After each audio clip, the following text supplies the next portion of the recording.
Chimney lived by the great-grandmother of the family. It was covered from top to bottom with carved roses and tulips. There were the old scrolls out of which peeped little stacks, heads with their antlers.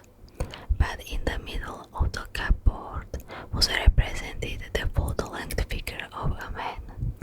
It is true he was rather ridiculous to look at, and was grinning, for one could not call it laughing.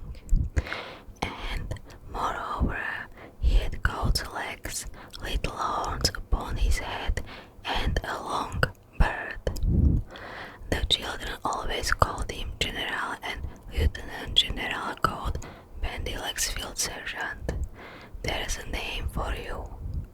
Rather difficult to pronounce, certainly, nor are there many who obtain such a title, but to have had him carved was something indeed.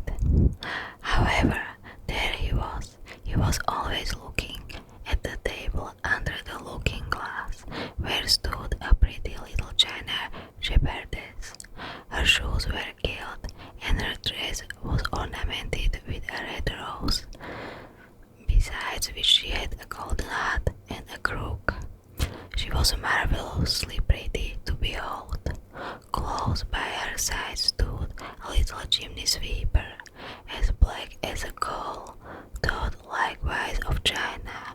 He was just as clean and as delicate as another, and as to his being a chimney sweeper, it was only that he represented one. The potter might just as well have made a prince out of him, for it would have been all one. There he stood so elegantly with his letter and with a countenance, as white and as rosy as a girl's indeed. This was, properly speaking, a fault, for his face ought to have been rather black. He stood close to the shepherdess. They had both been placed where they stood, and having been so placed, they became betrothed to each other. They were well matched, being both young people, made of the same china and equally fragile. Close to them sat another figure, 3 times their size. He was an old Chinese who could nod his head. He also was made of china, and pretended to be the grandfather of the little shepherdess. But this he could not prove. He maintained that he was entitled to control her, and therefore, when General and Lieutenant General Goat Bendilex Field Sergeant asked for the little shepherdess' hand, he had nodded consent. You will obtain in him, said the old Chinese, a husband whom I verily believe to be of mahogany. You will become the lady of General and Lieutenant General Goat Bendilex Field Sergeant, and he has a whole cupboard full of plate, to say nothing of what may be hid in the spring drawers and secret compartments. I don't choose to live in the dark cupboard, said the little shepherdess. I have heard say that he has 11 china wives in it already. Then you can become the 12th, said the Chinese. Tonight, as soon as you hear a creaking in the old press, your wedding shall take place as true as I'm a Chinese. And thereupon he nodded his head and fell asleep. But the little shepherdess cried and looked at her sweetheart, the china chimney sweeper. I entreat you, she said, to go with me into the wide world, for we can't remain here. I will do anything you please, said the little chimney sweeper. Let us set out immediately. I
several packs of cards that were not complete, and a little doll's theater, which had been built up as neatly as could be.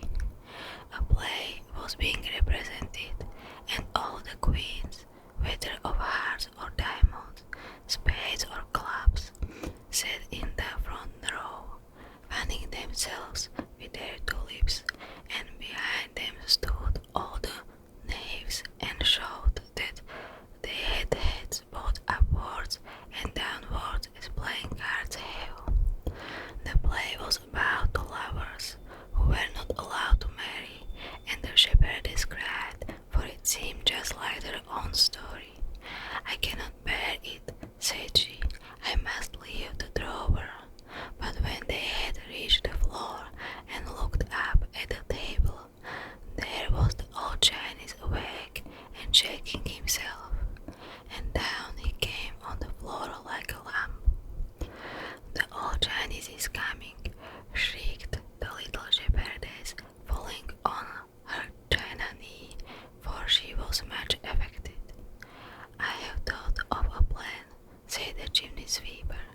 Suppose we creep into the jar of perfumes that stands in the corner. There we might lie upon roses and lavender, and throw salt into his eyes if he comes near us. That would be of no use, said she. Besides, I know that the old Chinese and the jar were formerly betrothed, and there always remains a degree of goodwill when one has been on such terms. No, we have nothing for it but to go out into the wide world. Have you really the courage to go out into the wide world with me? Asked the chimney sweeper. Have you reflected how large it is, and that we can never come back hither? I have, said she, and the chimney sweeper looked hard at her and said, My way lies through the chimney. Have you really the courage to go with me, not only through the stove itself, but to creep through the flue? We shall then come out by the chimney, and then I know how to manage. We shall climb so high that they won't be able to reach us, and quite at the top is a hole that leads out into the wide world. And he led her to the door of the stove. It looks very black, said she. Still, in she went with him, both through the stove and through the pipe, where it was as dark as pitch. Now we are in the chimney, said he, and look, there shines the most beautiful star above. And it was a real star in the sky that seemed to shine down upon them as though it would light them on their way. And now they climbed and crept, and a frightful way it was, so steep and so high. But he went first and smoothed it as much as he could. He held her and showed her the best places to set her little china foot upon, and so they managed to reach the edge of the chimney pot, on which they sat down, for they were vastly tired, as may be imagined. The sky and all its stars was above them, and all the roofs of the town lay below. They saw far around them and a great way out into the wide world. It was not like what the poor shepherdess had fancied it. She leaned her little head on her chimney sweeper's shoulder and cried till she washed the gilding of her sash. This is too much, said she. It is more than I can bear. The world is too large. I wish I were safe back on the table under the looking glass. I shall never be happy till I'm once more there. Now I have followed you into the wide world. You can accompany me back if you really love me.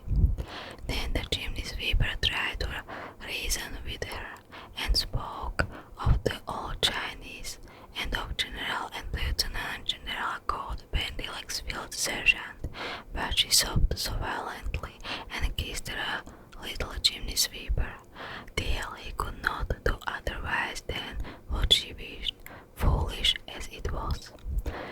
And so they climbed down the chimney with infinite difficulty.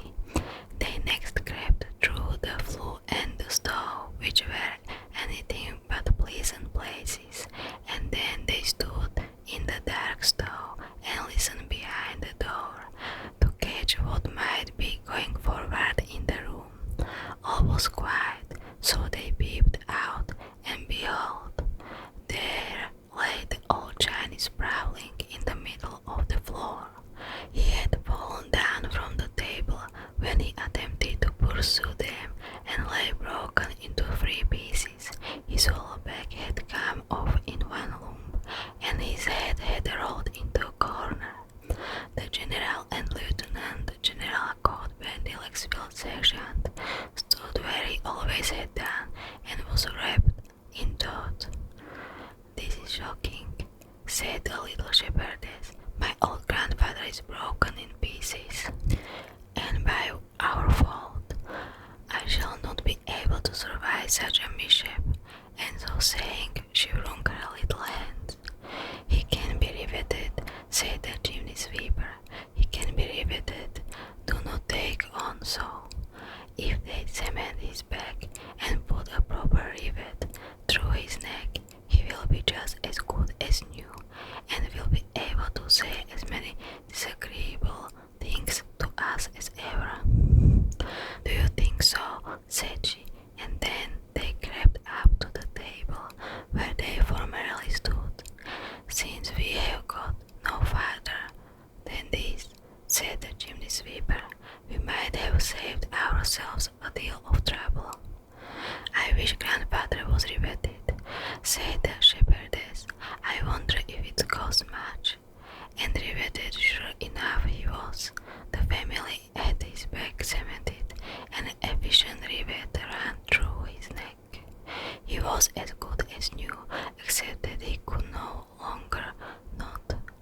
"You have become proud since you were broken to shivers," observed